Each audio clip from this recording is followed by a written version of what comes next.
Secara pribadi, saya sangat khawatir akan prediksi habisnya minyak bumi di Timur Tengah. Saya pernah menuliskan setahun yang lalu bahwa peristiwa ini sangat serius dan akan berimpact sangat negatif buat Indonesia.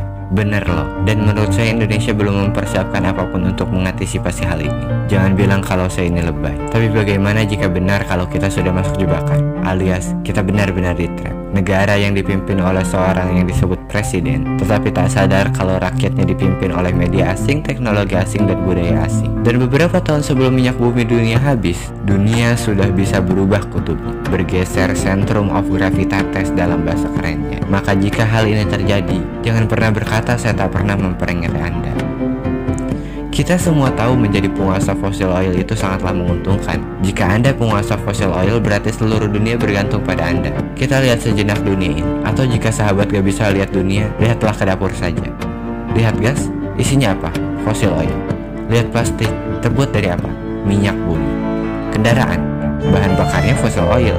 Pabrik atau industri masih perlu fossil oil. Sekarang coba kita membayangkan ketika fossil oil habis, apa yang akan terjadi? Tak hanya kebangkrutan di seluruh dunia, tetapi bisa lebih buruk lagi. Bayangkan jika seluruh truk yang sehari-hari mengangkut makanan pada saat itu tak bisa berjalan. Mungkin seluruh toko akan tutup karena tak menjual apa-apa lagi. Semua yang akan terjadi tak bisa kita bayangkan karena memang akan lebih besar dari itu semua. Tetapi ada suatu hari di mana menjadi perebutan hidup dan mati di suatu tempat yang disebut supermarket.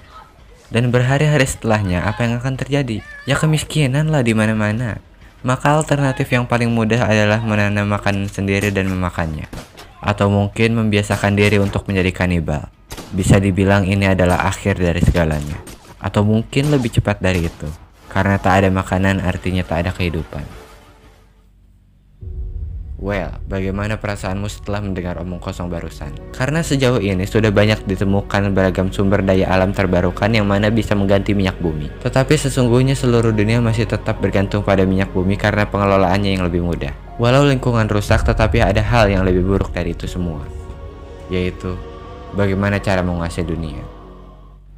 Semuanya berawal ketika sebuah wilayah yang penuh kedamaian hancur, yaitu bangsa Arab di Jazirah Arab yang dipimpin oleh Khilafah Utsmaniyah. Kita semua tak sedang bicara tentang agama, tetapi kita harus paham sejarah. Faktanya adalah fosil oil yang banyak sekali terdapat di Timur Tengah Jazirah Arab. Maka dari itu, sebuah kelompok yang sekarang disebut hegemoni saat itu berencana untuk menaklukkannya. Apa yang diinginkan? Benar, sebuah saripati dunia yang bernama fossil oil. Ada 4 langkah cara menaklukkan sebuah bangsa.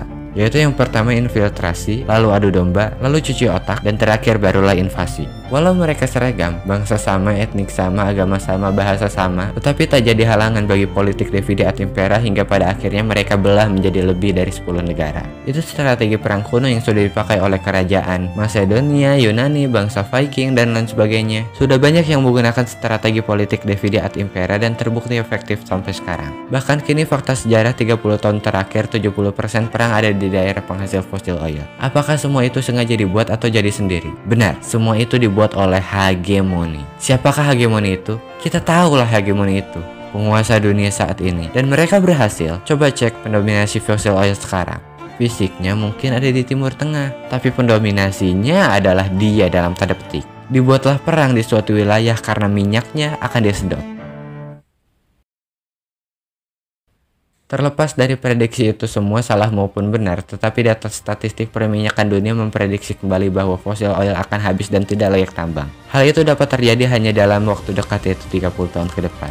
Ada yang menganalisa mungkin lebih dekat dari itu, alias dunia akan segera berubah survival instingnya.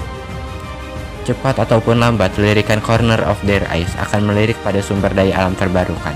Suatu daerah, suatu tempat yang banyak tumolase, pohon jarak, kelapa sawit, dan lain sebagainya yang daerahnya itu sangat subur. Sehingga tak perlu pakai pupuk karena daerah tersebut terletak di garis khatulistiwa dan ring of fire di mana selalu ada gunung berapi yang memuntahkan pupuknya sendiri. Lalu daerah tersebut daerah mana? Tetapi pertanyaan sebenarnya bukan itu. Indonesia siapkah?